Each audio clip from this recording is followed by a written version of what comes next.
usaha dan profil Hoho Macaroni. Macaroni balado lahir dari perpaduan rasa tradisional Indonesia dan cemilan modern dengan bumbu khas Minangkabau yang pedas, gurih dan sedikit manis. Macaroni kering digoreng hingga renyah dan diselimuti rasa balado. Cemilan ini menjadi populer seiring tren makanan pedas dan mendukung UMKM memperkaya keanekaragaman kuliner Indonesia. Lokasi usaha Hoho Macaroni yaitu di Kelurahan Lapas Senjai Utara. A. Segmentasi pasar atau customer segment. Customer segment adalah kelompok-kelompok pelanggan yang memiliki kesamaan karakteristik, kebutuhan atau perilaku.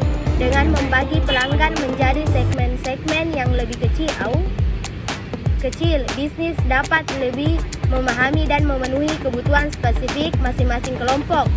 Pertama, orang tua atau dewasa. Kedua, jenis kelamin pria dan wanita. Yang ketiga, pelajar, mahasiswa, karyawan, dan wirausaha dan pensiun.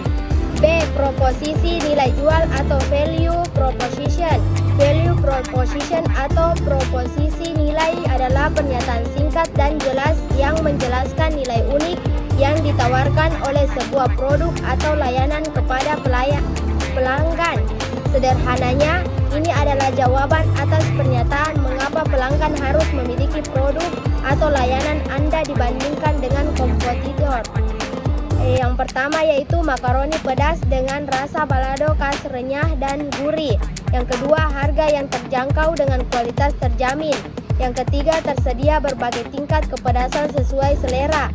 Yang kelima, dikemasan secara higienis dan praktis untuk dibawa kemana saja. C. Saluran pemasaran atau channel.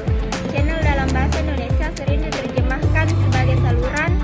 Istilah ini memiliki banyak arti tergantung konteks penggunaannya. Berikut beberapa pengertian umum dari channel.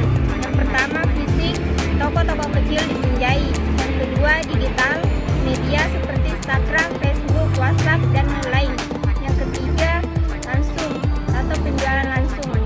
D. Hubungan konsumen, customer relationship atau hubungan pelanggan adalah upaya sebuah bisnis untuk membangun dan memelihara hubungan yang baik dan jangka panjang dengan cara pelanggannya. Itu bukan hanya tentang transaksi satu kali, tapi juga bagaimana perusahaan menjaga komunikasi yang baik, memahami kebutuhan pelanggan, dan memberikan pelayanan yang positif.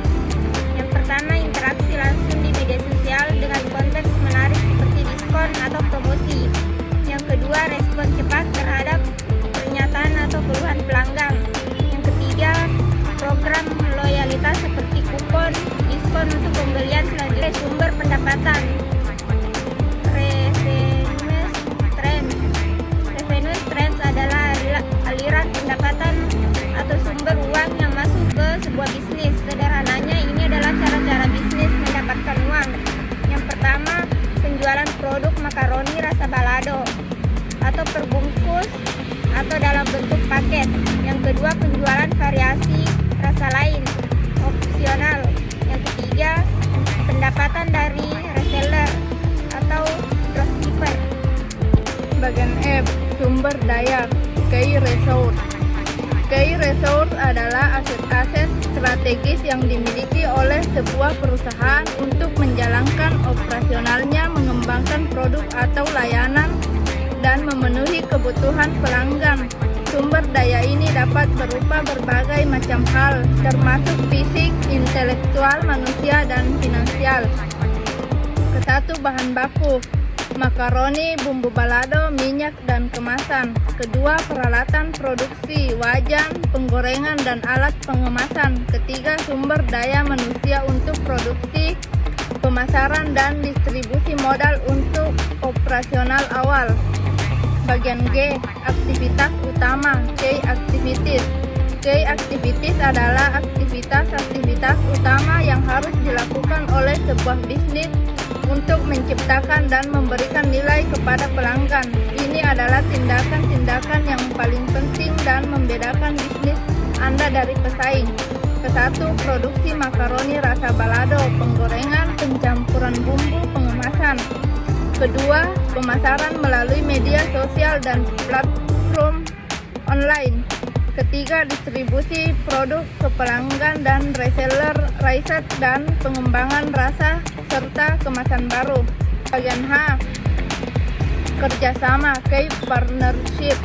Key partner adalah pihak atau perusahaan lain yang sangat penting bagi keberlangsungan dan kesuksesan bisnis Anda. Mereka bisa berupa pemasok, distributor, aliansi strategis, atau bahkan pesaing yang menjadi mitra ke satu kios kecil yang ada di Sinjai.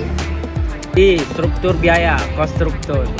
Cost structure adalah gambaran keseluruhan biaya yang dikeluarkan oleh sebuah bisnis untuk menjalankan seluruh operasionalnya. Sederhananya, ini adalah rincian biaya-biaya yang harus dikeluarkan perusahaan untuk menghasilkan produk atau jasa.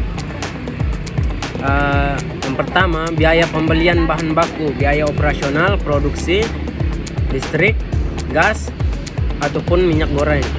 Yang kedua, biaya kemasan atau branding.